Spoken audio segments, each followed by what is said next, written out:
السلام عليكم ورحمة الله تعالى وبركاته. مرحبا بكم في قناة كل يوم معلومة. اليوم سنتكلم عن الشخير.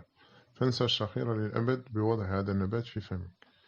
يعاني العديد من الأشخاص من مشكلة الشخير، وهذه العادة تؤرقهم كثيرا، كما تؤرق شركاء حياتهم لارتباطهم في مكان موحد للنوم، ألا وهو غرفة النوم.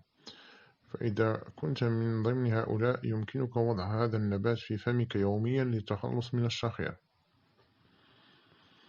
الحبهان لعلاج الشخير.